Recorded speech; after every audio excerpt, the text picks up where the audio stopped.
সৃষ্টি করেছি। আর যেখানে আল্লাহ ক্ষতির কথা বললেন, ইন্নাল ইনসানা লাফি খুসর, এখানে আল্লাহর বলা দরকার ছিল, কি বলা দরকার ছিল? ইন্নাল জিন্না ওয়াল ইনসানা লাফি খুসর, নিশ্চয় জিন এবং মানুষ ক্ষতির ভিতরে। তো ইবাদতের কথা বলার সময় আল্লাহ জিন ইনসান একত্র করলেন, আর ক্ষতির কথা বলার সময় আল্লাহ জিনক বাদ দিলেন। এই জিনক বাদ দেওয়ার কারণ কি আপনারা জানেন? একটা লোক কথা পায় না, না জানলে বলবেন জানি না। জোরে কন, আরো জোরে কন। যার মুখ খুলতেছেন আমি মনে জানে। আপনারা এখানে যে আইছেন, আমাকে যে নিয়ে আইছেন, আমি বিশ্বাস করেন গত রাত্রে যেখানে মাহফিল করছি সেখানে লক্ষাধিক লোক। আমি শুধুমাত্র বগুড়া জেলা ছাড়া অন্য কোনো জেলা গেলেই এলা প্যান্ডেল তেজ হয় এই সময়। কিন্তু যে কয়েকজন লোক আপনারা এখানে আইছেন তারা যদি হোহা না করেন, বুঝলেন, তাহলে আমার কাছ থেকে কিছু বাড়ি করা পারবেন না। এই জন্য একটু হা হু করা লাগবে। তাহলে আপনারা জানেন না, সবাই বলেন আমরা জানি না। কারণ আল্লাহ জিন এবং ইনসান এই দুইটা সৃষ্টির দিকে আপনারা খেয়াল করে দেখেন।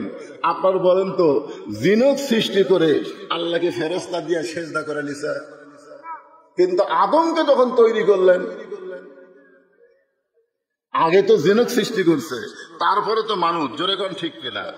আদমকে তৈরি করে আল্লাহ কি বললেন? উসজুদু লিআদম, রে ফেরেশতা তোমরা আদমকে সেজদা করো। সমস্ত ফেরেশতা আদমকে সেজদা করলেন, কিন্তু একজন করলেন না। এই যে গল্প করা চলবে না, যে বাবা কি এক মোবাইল কি শুরু করছে রে। সমস্ত ফেরেশতারা সেজদা করলো, কিন্তু একজন করলো না। আপনারা বলেন তো, ওটা কি ফেরেশতা? ওটা কে? ওটা জিনেরই সন্তান। ফেরেশতাদের জিন যখন যুদ্ধ লাগলো, তখন বুড়া জিনগুলো সব মরে গেল, আর জুয়ান জিনগুলো সব কুয়ে একটা হাত পাহাড়ে দিয়ে আশ্রয় নিল। আর এই জিনের বাচ্চা মাটিতে খেলে গড়াগড়ি করে, ছোট বাচ্চা গড়াগড়ি করতেছে। তখন ফেরেশতাকে আল্লাহ আসার মারা মারবো নাকি? আল্লাহ তখন বললেন, কুল্লু মাউলিদুন ইউলিদু আলাল ফিতরা, এ এখনো পাপ করার বয়স হয়নি, ছোট, তার মারবা কেন? তো বলে, এর তো সবাই দৌড় মারছে, বুড়ারা মরিছে, জুয়ান গুলা সব পাহাড়ের গুহার মধ্যে আশ্রয় দিয়েছে, তাহলে এই ছোটটা কি করব?